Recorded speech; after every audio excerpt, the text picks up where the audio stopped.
नमस्कार छात्रों, स्वागत है एक बार फिर से आपका बिब्लियोफाइल स्टडी सेंटर के डिजिटल प्लेटफॉर्म पर। दोस्तों, आज हम लोग पेपर नंबर 024893 का सॉल्यूशन करने वाले हैं।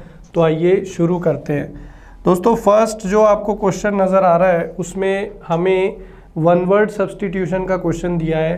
कह रहा है affected by an undesirable condition और अनप्लीजेंट फीलिंग, कि आप जो है अफेक्टेड हैं। अफेक्ट का मतलब होता है किसी चीज़ से आप प्रभावित हैं, तो आपको जो है प्रभावित किया है ऐसी कंडीशन ने जो अनडिज़ायरेबल है। अनडिज़ायरेबल मतलब जिसकी चाह ना हो, जिसकी आपको क्या ना हो, चाह ना हो। क्योंकि ये जो डिज़ायरेबल वर्ड है ये डिज़ायर वर्ब से बना है। डिज़ायर का मतलब होता है इच्छा, और डिज़ायरेबल जो वर्ड है इसका मतलब होता है, डिज़ायरेबल एडजेक्टिव है जिसकी चाह हो। ऐसी चीज़ जो आपको चाहिए या जिसकी चाह आपको हो उसको डिज़ायरेबल बोलते हैं। तो आप जो है वो प्रभावित हैं ऐसी कंडीशन यानी स्थिति से जिसकी आपको चाह नहीं है। मतलब ऐसी सिचुएशन आपके साथ हो गई है जो आप नहीं चाहते थे कि वो हो। और अनप्लीजेंट फीलिंग, या ऐसी कोई फीलिंग है जो अनप्लीजेंट। प्लीजेंट का मतलब होता है सुखद, अनप्लीजेंट मतलब जो क्या है, दुखद। तो ऐसी चीज़ जिसकी आपको इच्छा नहीं थी कि ऐसा हो, या जो चीज़ आपको दुख पहुंचाए, जिससे आप दुखी हों, उसको क्या बोलते हैं? तो उसको हम लोग स्ट्राइकन बोलते हैं। दोस्तों, क्या बोलते हैं? स्ट्राइकन। तो ऑप्शन सी जो है वो अपना करेक्ट आंसर होगा। दोस्तों, कैंसल वर्ब है, उससे कैंसल्ड बना है पास्ट पार्टिसिपल। कैंसल का मतलब होता है किसी चीज़ को निरस्त करना। कैंसल जो है वो बेसिकली आपका यहाँ पर क्या है, वर्ब है। कैंसल का मतलब होता है किसी चीज़ को निरस्त करना, तो उसका पास्ट पार्टिसिपल फॉर्म है कैंसल्ड। यहाँ पे वर्ड दे रखा है मॉडेस्ट, तो मॉडेस्ट का मतलब होता है दोस्तों विनम्र। तो इसको इंग्लिश में हम लोग और क्या बोल सकते हैं, पोलाइट बोल सकते हैं, और क्या बोल सकते हैं, हम्बल बोल सकते हैं। फिर यहाँ पर दोस्तों वर्ड है इनडिफरेंट। तो इनडिफरेंट का मतलब होता है दोस्तों उदासीन। मतलब एक ऐसा व्यक्ति जो किसी चीज़ में इंटरेस्ट नहीं लेता है। मतलब उसके लिए सुख यानी कि हैप्पीनेस और दुख यानी कि सैडनेस दोनों एक समान है। हर सिचुएशन में जो एक जैसा रहता है, जो जिसको किसी चीज़ में इंटरेस्ट नहीं है, एक्साइटमेंट नहीं है, ऐसे व्यक्ति को क्या बोला जाता है, इनडिफरेंट। हिंदी में क्या बोलते हैं, उदासीन। तो यहाँ पे हमारा आंसर 76 में क्या हो गया, स्ट्राइकन हो गया। ठीक है, चलिए क्वेश्चन नंबर 77। दोस्तों, इसमें हमें एंटोनिम बताना है, विलोम शब्द बताना है किसका, अंडरलाइंड वर्ड का। कह रहा है the preparations for the picnic have been meticulously completed by the programme committee on time, कि पिकनिक के लिए जो तैयारियां थी वो प्रोग्राम कमिटी के द्वारा समय से पूरी कर ली गई है। और उन्होंने कैसे कंप्लीट किया है उसकी प्रिपरेशंस को, मेटिक्यूलसली। दोस्तों, यहाँ पर ये मेटिक्यूलसली जो है एडवर्ब है जो कंप्लीट वर्ब को क्वालिफाई कर रहा है, उसकी विशेषता बता रहा है। हमारे पास जो ओरिजिनल वर्ड है वो है मेटिक्यूलस। तो मेटिक्यूलस एडजेक्टिव है। कैसे पता चलेगा कि ये एडजेक्टिव है? तो दोस्तों, ये आपको किससे ख़त्म होता हुआ नज़र आ रहा है? तो ये आपको खत्म होता हुआ नज़र आ रहा है। तो ये आपको कौन से सफिक्स से ख़त्म होता हुआ नज़र आ रहा है? OUS सफिक्स से ख़त्म होता हुआ नज़र आ रहा है। तो यदि कोई वर्ड आपको OUS सफिक्स से ख़त्म होता हुआ नज़र आ जाए तो वो किसकी तरह काम करता है? एडजेक्टिव की तरह। अब अगर इस वर्ड को हमें एडवर्ब में चेंज करना है तो हम लोग जो है इसके साथ किसका यूज़ कर लेंगे? ly का यूज़ कर लेंगे। तो यहाँ पर ly सफिक्स लगने पर वर्ड क्या बन जाएगा? मेटिक्यूलसली बन जाएगा। क्या बन जाएगा? मेटिक्यूलसली। अब ये जो मेटिकुलस वर्ड है दोस्तों, इसका मतलब होता है केयरफुल, यानी कि सावधान। किसी चीज़ को लेकर के बहुत ज़्यादा सतर्क। तो मेटिकुलसली जो एडवर्ब है इसका मतलब होता है कि किसी कार्य को सावधानी पूर्वक करना। इसका मीनिंग क्या होगा? सावधानी पूर्वक कार्य करना।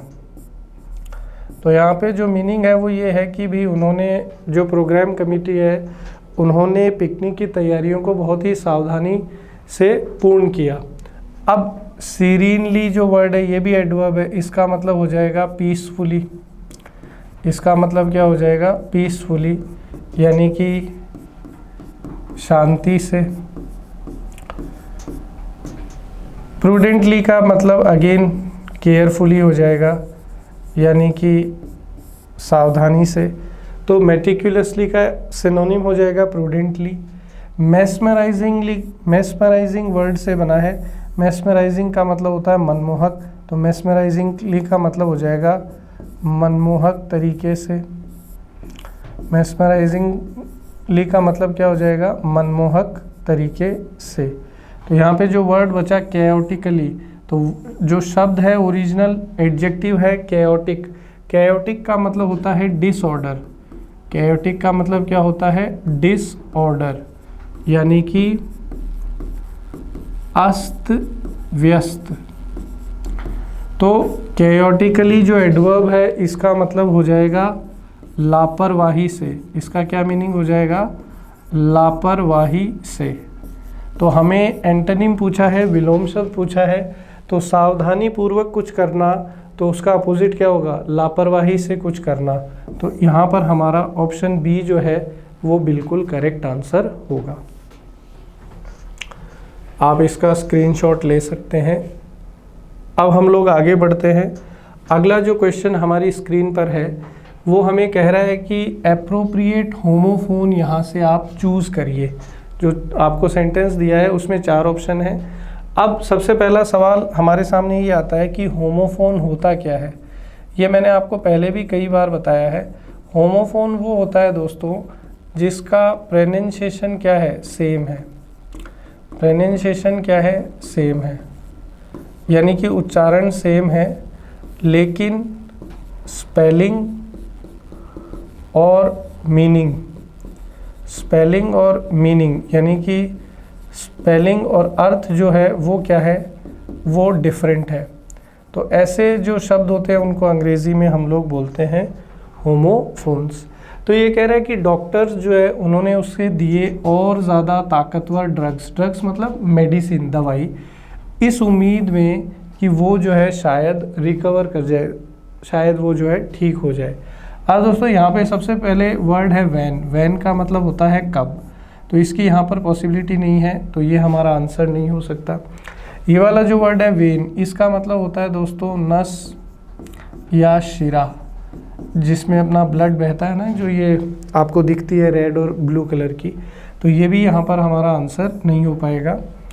अब ये जो वेन है दोस्तों इसका मतलब होता है किसी चीज़ का कम होना, या दूसरे शब्दों में और क्या बोल सकते हैं? क्षीण होना, किसी चीज़ का खत्म होना, ये जो है मीनिंग है वेन के। और ये वाला जो वेन है दोस्तों इसका मतलब होता है वर्थलेस, मतलब वैल्यूलेस, मतलब जो चीज़ जो है बिल्कुल क्या है? ख़राब है। दूसरे शब्दों में हम लोग बोल सकते हैं कि जो चीज़ क्या है? महत्वहीन है। तो यहाँ पे वाक्य का अर्थ यही जाएगा कि डॉक्टर ने उसे और ज़्यादा पावरफुल ड्रग्स दिए कि भी वो जो है रिकवर कर जाए, ठीक हो जाए, लेकिन वो चीज़ क्या हो गई? महत्वहीन हो गई और रिकवरी नहीं हुई। कैसे पता चलेगा? क्योंकि यहाँ माइट लिखा है, तो माइट जो मॉडल है ये किसको बताता है? लेस पॉसिबिलिटी, किसी चीज़ की कम संभावना होती है तब जो है वहाँ पर माइट का यूज़ किया जाता है। तो जो आपने पावरफुल ड्रग्स दिए थे वो व्यर्थ हो गए, उनका कोई काम नहीं निकला, तो इसलिए यहाँ पर ऑप्शन सी जो है वो हमारा बिल्कुल करेक्ट होगा। अब हम लोग आगे बढ़ते हैं दोस्तों, क्वेश्चन नंबर 79। यहाँ पर हमें सेंटेंस दिया है पैसिव वॉइस में, इसे एक्टिव वॉइस में हमें लेकर के जाना है। दोस्तों यहाँ पे टॉल प्रोमिसेस हमारा सब्जेक्ट है, वर जो है ये हमारा हेल्पिंग वर्ब है, यहाँ पे एक पैसिव वर्ब है बीइंग, उसके बाद में हमने एक मेन वर्ब यूज़ किया है जो कि वर्ब की कौन सी फॉर्म है, थर्ड फॉर्म, और यहाँ पर बाई के साथ हमने किसको कनेक्ट कर दिया है, ऑब्जेक्ट को कनेक्ट कर दिया है। तो ये पैसिव वॉइस है। अब दोस्तों जब हम लोग इसको एक्टिव वॉइस में चेंज करेंगे, किस में चेंज करेंगे, एक्टिव वॉइस में, तो सबसे पहली चीज़ आपको ये ध्यान रखनी है कि ये जो बीइंग आपको नज़र आ रहा है ये कब नज़र आता है, कॉन्टिन्यूअस टेंस। कौन से टेंस के लिए नज़र आता है, कॉन्टिन्यूअस टेंस। वो प्रेजेंट कॉन्टिन्यूअस भी हो सकता है, पास्ट कॉन्टिन्यूअस भी हो सकता है और फ्यूचर कॉन्टिन्यूअस भी हो सकता है। तो किसी भी कॉन्टिन्यूअस टेंस को जब हम लोग एक्टिव से पैसिव वॉइस में चेंज करते हैं तो वहाँ पर हम लोग कौन सी पैसिव वर्ब का यूज़ करते हैं, पैसिव वर्ब बीइंग का यूज़ करते हैं। सबसे पहले ये चीज़ आपके दिमाग में जानी चाहिए। तो अगर ये आपके दिमाग में चली जाएगी तो यहाँ जो एक्टिव वॉइस का सेंटेंस होगा उसमें आपको वो स्ट्रक्चर ढूंढना है जिसमें कॉन्टिन्यूअस टेंस का यूज़ हुआ है। तो आप जब फर्स्ट सेंटेंस ऑब्जर्व किया तो यहाँ पर तो मेक की सेकंड फॉर्म लगी हुई है, मतलब ये पास्ट सिंपल है, तो ये नहीं हो सकता। ऑप्शन सी की तरफ आप जाएंगे तो यहाँ मॉडल के साथ फर्स्ट फॉर्म है, वर्ब की आईएनजी फॉर्म नहीं है, कॉन्टिन्यूअस टेंस नहीं है, तो ये पिक्चर से बाहर चला गया। जब आप डी की तरफ गए तो यहाँ पे हैज़ के साथ थर्ड फॉर्म है, मतलब कौन सा टेंस है, प्रेजेंट परफेक्ट। तो ऑप्शन बी में वॉज के साथ मेक का आईएनजी फॉर्म दिया हुआ है, मतलब ये कौन सा टेंस है, पास्ट कॉन्टिन्यूअस है। तो केवल यही एक स्ट्रक्चर है जो पैसिव में जब जाएगा तो उसमें क्या मिलेगा, बीइंग मिलेगा। क्योंकि अभी मैंने आपको बताया कि कॉन्टिन्यूअस टेंस में अगर एक्टिव वॉइस में होता है कॉन्टिन्यूअस टेंस तो पैसिव में कौन सी वर्ब मिलती है, बीइंग। तो यहाँ अगर आपको पैसिव वॉइस नहीं भी बनाना था तो भी आप इतनी सी जानकारी से पैसिव वॉइस अपना आंसर कर सकते हैं। अब रही बात चेंज करने की, तो देखो चेंज करेंगे तो क्या होगा, जब एक्टिव वॉइस में जाएंगे तो ये जो ऑब्जेक्ट आपको पैसिव में नज़र आ रहा है ये यहाँ पर एक्टिव वॉइस में जाके सब्जेक्ट बन जाएगा। अब वर्ब बीइंग मेड, मतलब पास्ट कॉन्टिन्यूअस को जब आप चेंज करते हैं, अगर आपके पास एक्टिव वॉइस में वॉज वर्ब के साथ यहाँ पर फर्स्ट फॉर्म में आईएनजी है तो आप इसको जब पैसिव में ले जाएंगे तो ये आपका हेल्पिंग वर्ब तो सेम रहेगी, सब्जेक्ट के अनुसार वॉज और वर्ड लेंगे। यहाँ फिर क्या आ जाता है, बीइंग आ जाता है, और उसके बाद में यहाँ मेन वर्ब का कौन सा फॉर्म आ जाता है, थर्ड फॉर्म। तो यहाँ आपको वर्ब बीइंग के साथ थर्ड फॉर्म है, मतलब जब आप एक्टिव में जाएंगे तो वॉज वर्ब के साथ आईएनजी चाहिए। चूँकि ईच कैंडिडेट आपका सिंगुलर है तो यहाँ पर देखो क्या आ गया, वॉज, यहाँ पे जो मेन वर्ब है उसमें आईएनजी लग गया, और टॉल प्रोमिसेस जो पैसिव में सब्जेक्ट है एक्टिव में किसके स्थान पर आ गया, ऑब्जेक्ट के स्थान पे आ गया। तो हमने पूरे इस क्वेश्चन का पोस्ट मॉर्टम यहाँ पे कर दिया है। उम्मीद करता हूँ कि एक एक चीज़ आपको क्लियर है। स्क्रीनशॉट आप ले सकते हैं। अब हम लोग चलेंगे आगे। अब देखिए ये क्वेश्चन आ गया है, इसमें हमें एक ईडियम दी हुई है, इसका मीनिंग बताना है। ईडियम आप जानते हैं ये मुहावरा। तो कह रहा है मोस्ट ऑफ द पीपल से दैट सम पीपल, ये यहाँ से अंडरलाइन है कि some people fight for the cause but most of them don't support it. कोई ऐसी चीज़ जिसके लिए आप फाइट भी करते हैं, बोलते भी हैं, लेकिन केवल बोलते हैं, ठीक है, केवल मुंह से बोलते हैं, व्यवहारिक रूप से उसके लिए आप कोई कदम नहीं उठाते, तो ऐसी चीज़ को क्या बोला जाता है। तो pay only lip service, mind their P's and Q's, spare the rod and spoil the child, are out of frying pan on to the fire. तो दोस्तों इसके लिए हमारा आंसर होगा पे ओनली लिप सर्विस। ये जो मुहावरा है इसका मतलब है कि केवल आप जो है मुंह से बोलते हैं लेकिन व्यवहारिक रूप से ग्राउंड पर जाकर उस चीज़ को सपोर्ट नहीं करते हैं, ना उसके लिए कोई काम करते हैं। तो इसे बोला जाता है पे ओनली लिप सर्विस, कि केवल आप अपने होठ हिला के मुँह से जो है बोल रहे हैं, व्यवहारिक रूप से आप उसके लिए कोई काम नहीं कर रहे। 81 की तरफ अपन जाएंगे तो अगेन एक सेंटेंस हमें दिया है, इसको एक्टिव वॉइस में चेंज करना है। तो दोस्तों दिया हुआ है दी एजेंसी, तो ये हमारा सब्जेक्ट है, हेड जो है ये हमारा हेल्पिंग वर्ब है, यहाँ पर बीन है ये पैसिव वर्ब है, और रॉब्ड जो है ये यहाँ पर हमारा मेन वर्ब है, और बाई जो है ये प्रेपोजिशन है जिसके साथ हमने टू मास्क इंट्रूडर्स जो हमारा ऑब्जेक्ट है उसको जोड़ा हुआ है। तो दोस्तों ये पैसिव में है, इसको एक्टिव में चेंज करना है।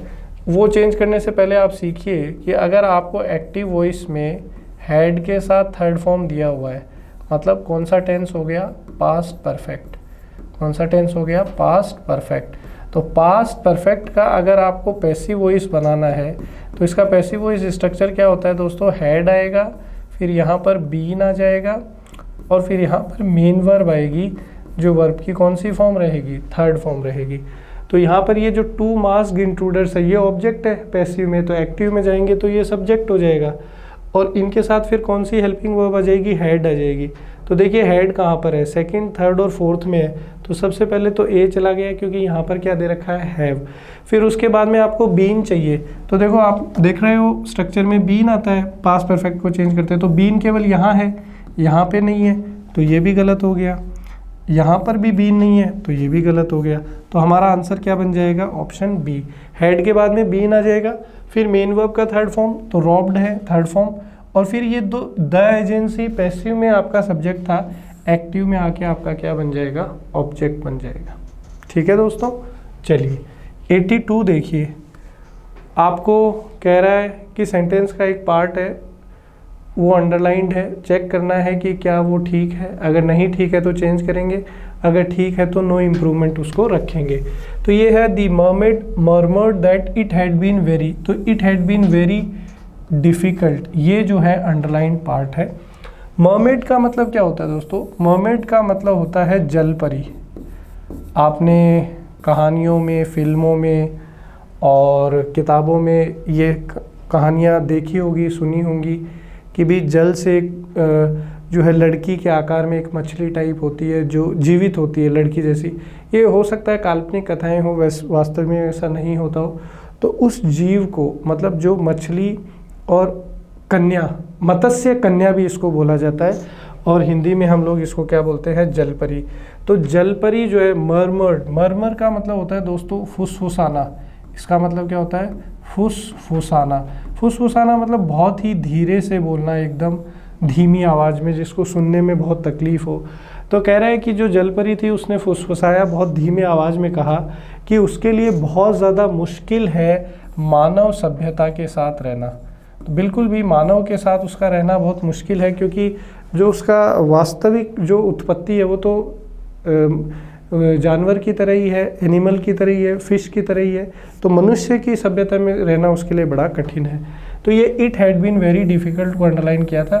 तो बिल्कुल भी पास्ट की बात चल रही है तो हैड बिल्कुल ठीक है, पैसिव में है, तो यहाँ पर हमें किसी भी प्रकार के करेक्शन की आवश्यकता नहीं है।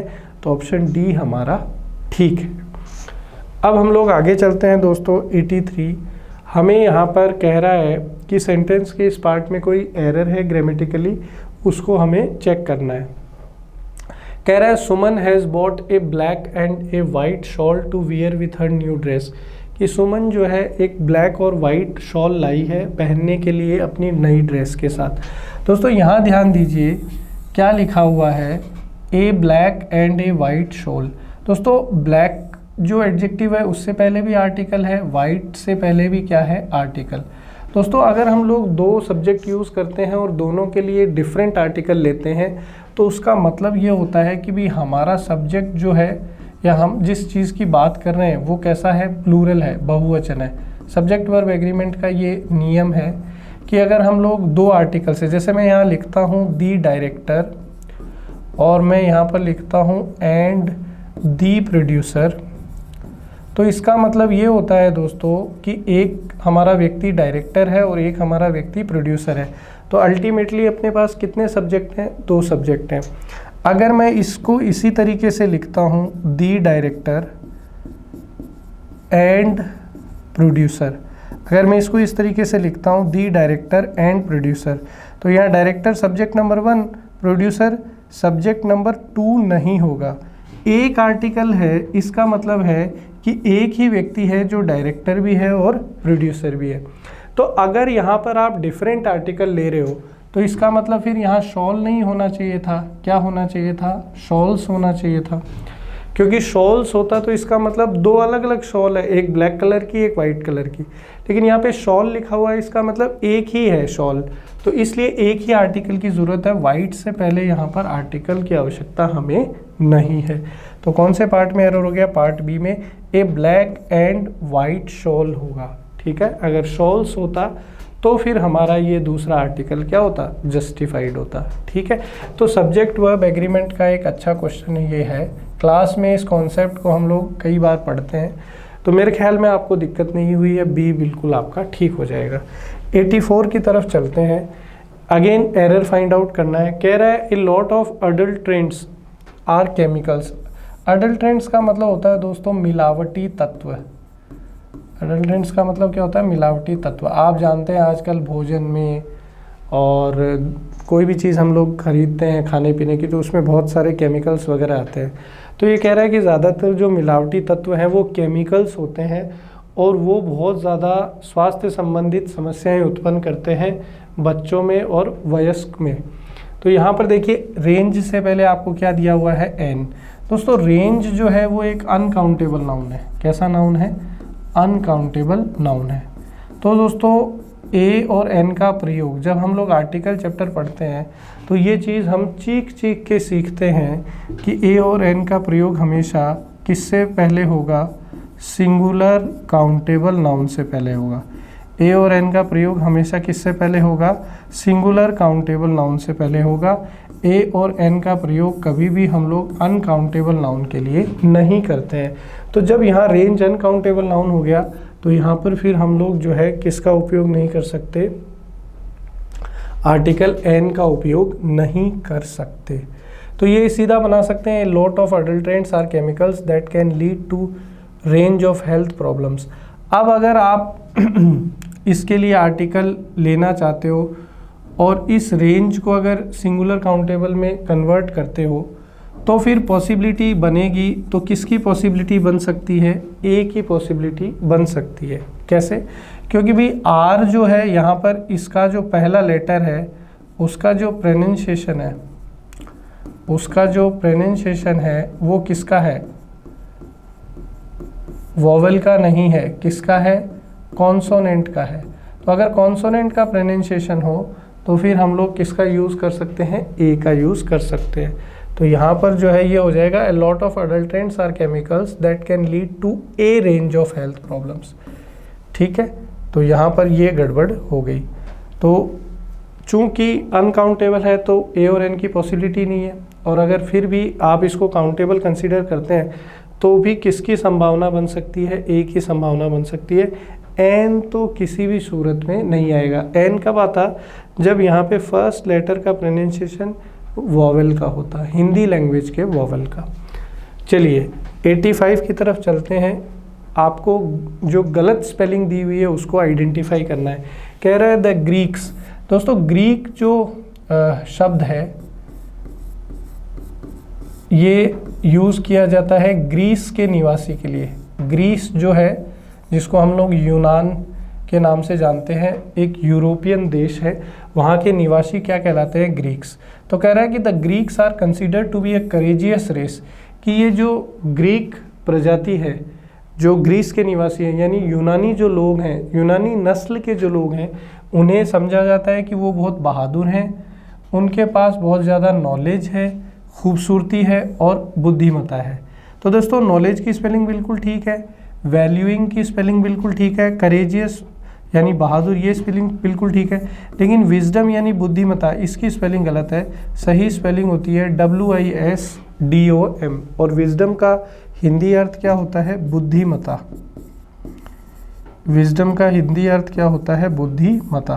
तो यहाँ पर डी हमारा आंसर होगा।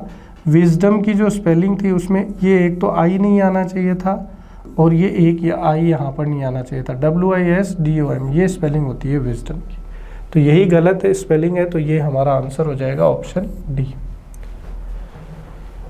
86 की तरफ आप जाएंगे तो अगेन एक मुहावरा आ गया, इसका मीनिंग बताना है। मुहावरा है like a cat on a hot tin roof. तो दोस्तों इसको इस तरीके से ध्यान रखिए कि एक रूफ है, छत, किसकी छत है, टिन की बनी हुई है और वो गर्म है। तो भाई गर्मी के अंदर जो टिन की रूफ है, छत है, वो बहुत ज़्यादा जलने लग जाती है, एक्सट्रीमली हॉट हो जाती है। तो उसके ऊपर अगर एक बिल्ली होगी तो वो क्या करेगी, उछलेगी, क्योंकि ढंग से बैठ ही नहीं पाएगी, खड़ी ही नहीं हो पाएगी, क्योंकि इतनी गर्म है वहाँ पे वो छत। तो इसके लिए अपन बोलेंगे being in a state of agitation, कि जब आप बहुत जो है परेशानी की स्थिति में हो, उग्रता की स्थिति में हो। तो ऑप्शन ए जो है वो अपना ठीक हो जाएगा। अगला दोस्तों अपने को सिनोनिम बताना है पर्यायवाची। किसका पर्यायवाची बताना है दोस्तों? कॉम्प्रीहेंड का। तो दोस्तों कॉम्प्रीहेंड का मतलब होता है किसी चीज़ को समझना, किसी चीज़ को इकट्ठा करना। किसको इकट्ठा करना? ज्ञान को इकट्ठा करना, ये भी इसका मीनिंग हो सकता है। तो इसका हमें पर्यायवाची बताना है। दोस्तों डिस्टॉर्ट का मतलब होता है विकृत। डिस्टॉर्ट का मतलब होता है विकृत करना। विकृत करना, इसको अगर थोड़ी आसान भाषा में लिखे तो अपने बोल सकते हैं आकार बिगाड़ना। डिस्टॉर्ट का और क्या मतलब हो सकता है? आकार बिगाड़ना। जैसे आपके पास कोई प्लास्टिक की बोतल है, तो आप उसको अगर पिचका दें तो उसका शेप जो है वो आपने क्या कर दिया? डिस्टॉर्ट कर दिया, उसके शेप को, आकार को बिगाड़ दिया। दोस्तों डेटर का मतलब होता है किसी को कुछ करने से रोकना। दोस्तों डेटर का मतलब होता है किसी को कुछ करने से रोकना, उसको डेविएट कर देना, पथ भ्रष्ट कर देना, that is known as deter.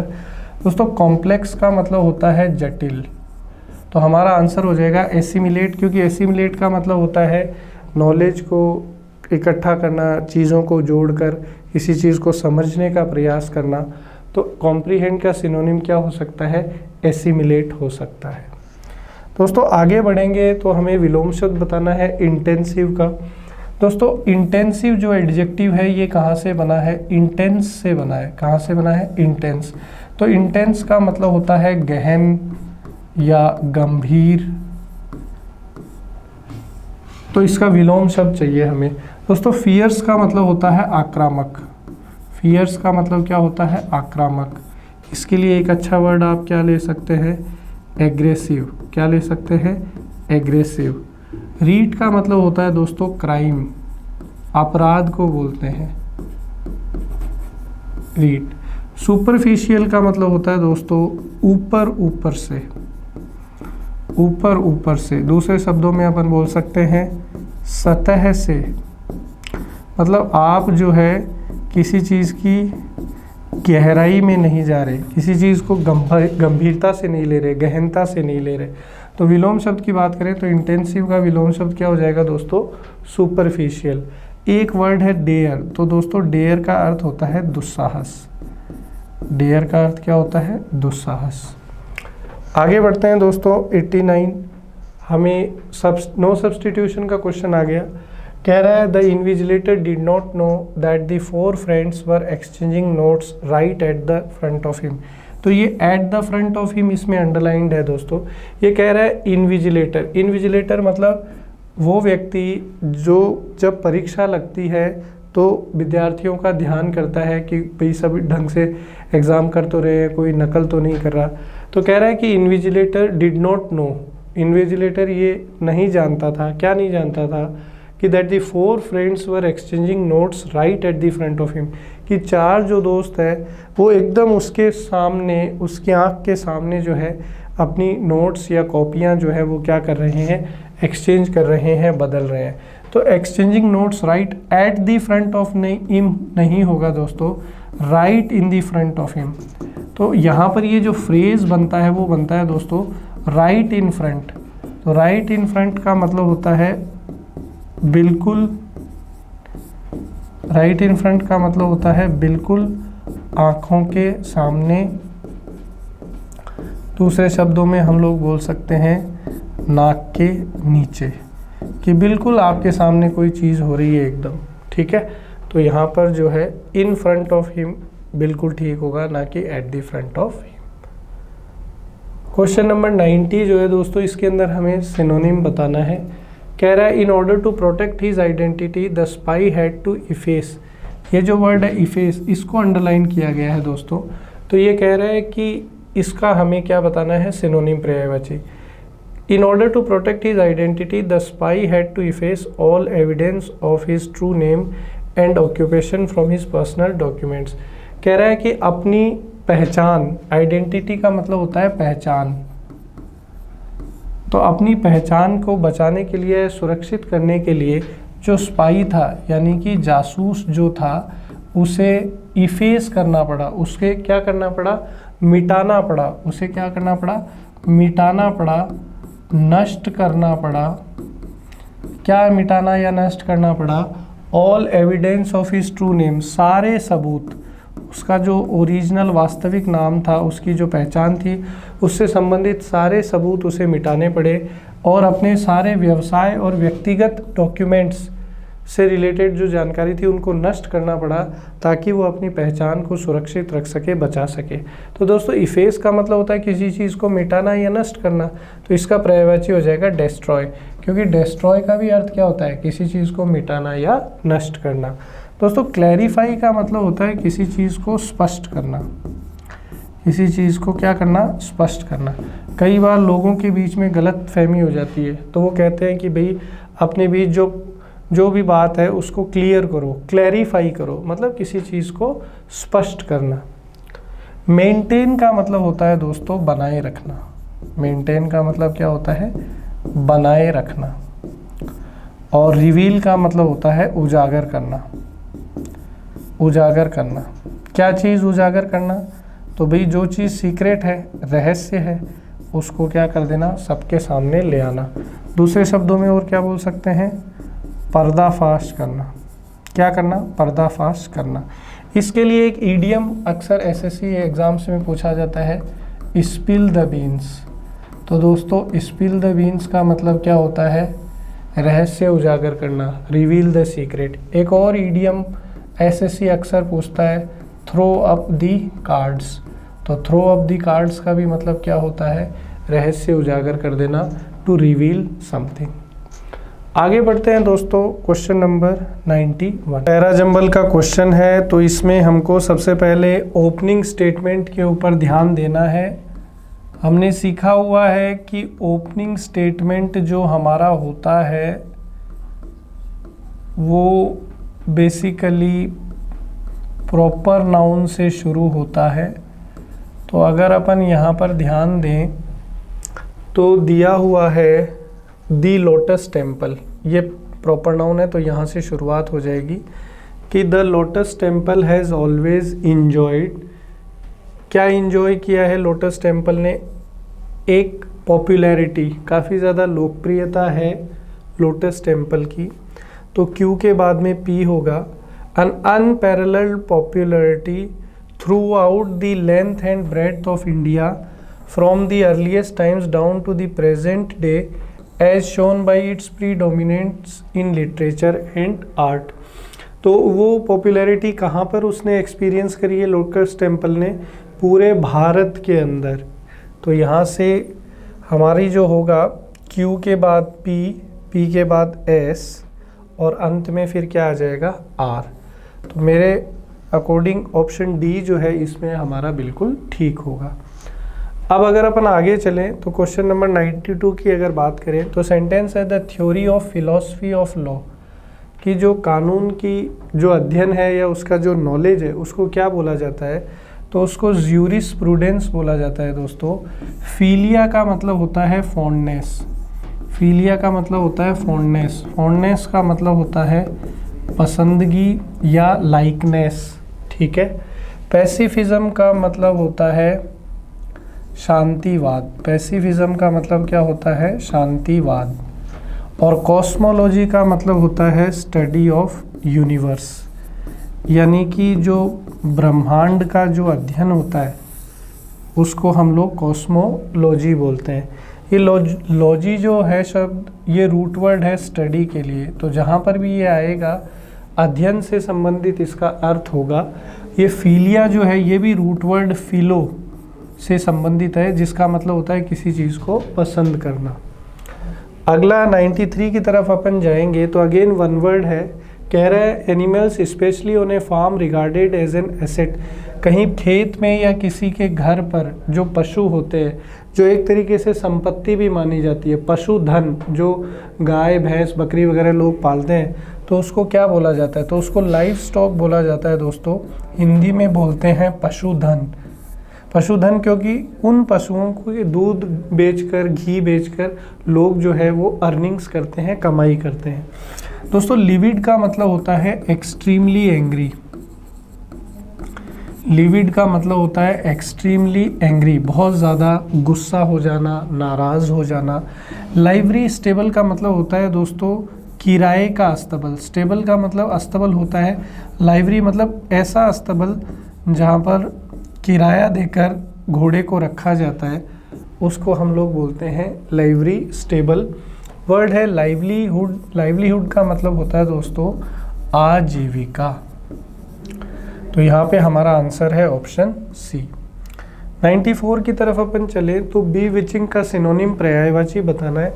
दोस्तों बी विचिंग का मतलब होता है आकर्षित करना, अट्रैक्ट, अल्यूर, हिंदी में बोल देंगे आकर्षित करना। तो ऑप्शंस की तरफ आप जाओगे तो आपको मिल जाएगा ऑप्शन सी।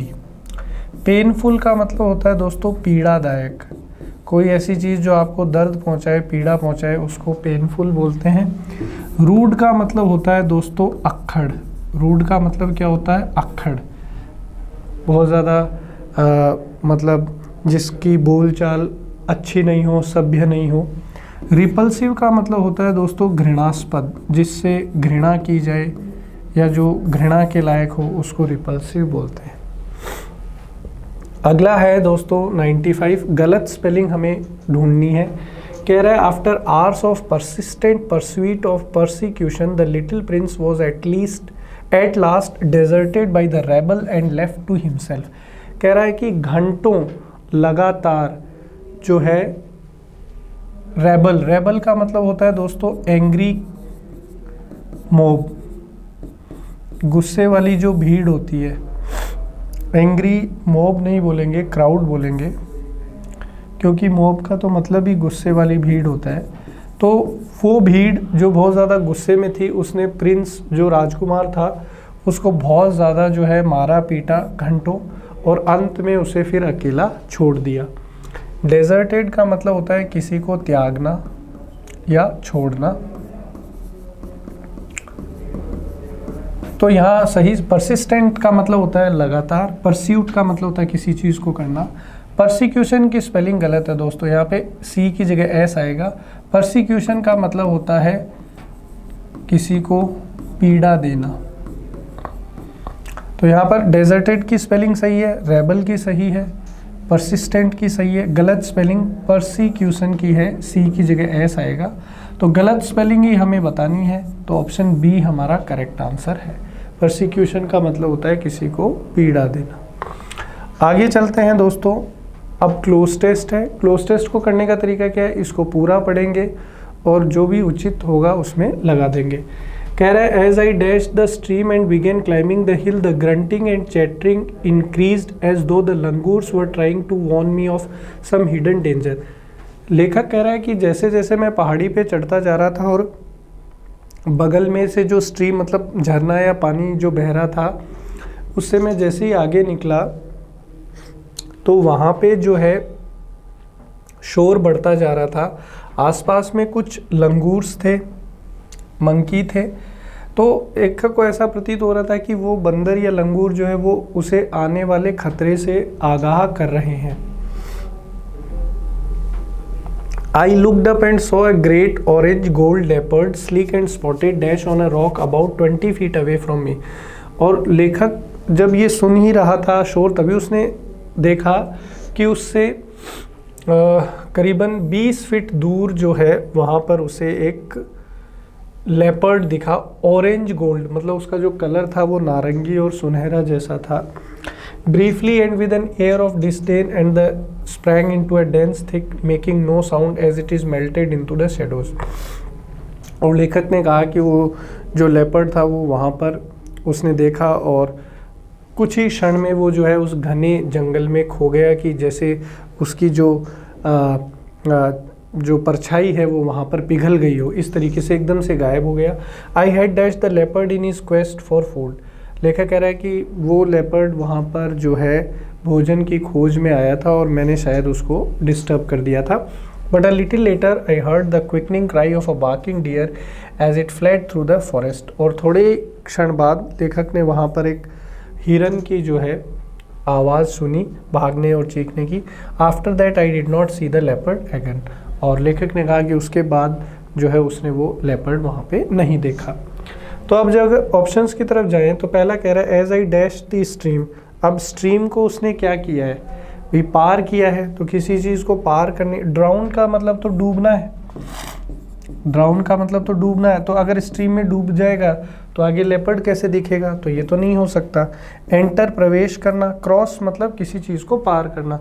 तो जल हो या पानी वगैरह हो, नदी हो, तो उसको हमेशा पास नहीं किया जाता है, क्रॉस किया जाता है। तो ऑप्शन ए यहाँ पर बिल्कुल ठीक हो जाएगा।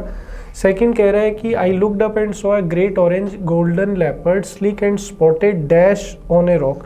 वो रॉक पे क्या था, बिल्कुल स्थिर खड़ा था लेपर्ड। तो स्विंगिंग का तो मतलब होता है कोई चीज़ हिल रही है, पॉइज्ड का मतलब होता है स्थिर। तो यही सबसे ठीक होगा। लेपर्ड खेल रहा था क्या, नहीं। डांस कर रहा था क्या, नहीं। तो पॉइज मतलब बिल्कुल स्थिर अवस्था में लेपर्ड वहाँ उसको चट्टान के ऊपर दिखा जो उससे 20 फीट दूर थी। आगे इसने कहा the leopard looked at me briefly and with an air of disdain and then sprang into a dense thick making dash no sound. बिल्कुल मतलब चुपचाप वो लेपर्ड वहाँ से गायब हो गया। तो ये कह रहा है कि dense thick making absolutely no sound, बिल्कुल भी वहाँ पर उस लेपर्ड ने कोई शोर नहीं किया और चुपचाप जो है वहाँ से चला गया। और I had dash the leopard in his quest for food. अब लेखक ने उस लेपर्ड को क्या कर दिया था, भोजन की तलाश में मदद करी लेखक ने उसकी, उसको सुविधा दी, उसको डिस्टर्ब कर दिया था या उसको सुरक्षित कर दिया था। तो बिल्कुल उसको डिस्टर्ब कर दिया था, वो अपना भोजन खोज रहा था और उसी समय वो जो है ऑथर वहाँ से निकल रहा था। तो एक तरीके से लेपर्ड जो है वो अपने डिस्टर्ब हो गया था। बट अ लिटिल लेटर, थोड़े समय बाद, I heard the quickening cry of a barking deer as it fled through the forest. After that dash I did not see the leopard again. After that encounter, encounter का मतलब किसी से आमना सामना होना। तो लेखक कह रहा है कि उस आमना सामना जो मेरा हुआ, नज़र पड़ी, उस एनकाउंटर के बाद मैंने लेपर्ड को दोबारा नहीं देखा। एक्सचेंज का मतलब होता है किसी से कोई चीज़ देना लेना। मीटिंग, मुलाकात। क्वेरल का मतलब होता है झगड़ा। तो सी ऑप्शन हमारा बिल्कुल ठीक होगा। तो दोस्तों इसी के साथ ये पेपर का सॉल्यूशन हमारा यहाँ पर कंप्लीट हुआ। उम्मीद करता हूँ कि आपको बहुत सारी चीज़ें सीखने को मिली है। इसके आगे की चर्चा होगी अगले सेशन में। तब तक के लिए पढ़ते रहिए। वीडियो पसंद आए तो इसको लाइक ज़रूर करें। अपने कमेंट्स के माध्यम से अपना फीडबैक हमें ज़रूर पहुँचाएँ। मिलते हैं अगले सेशन में। जय हिंद, जय भारत।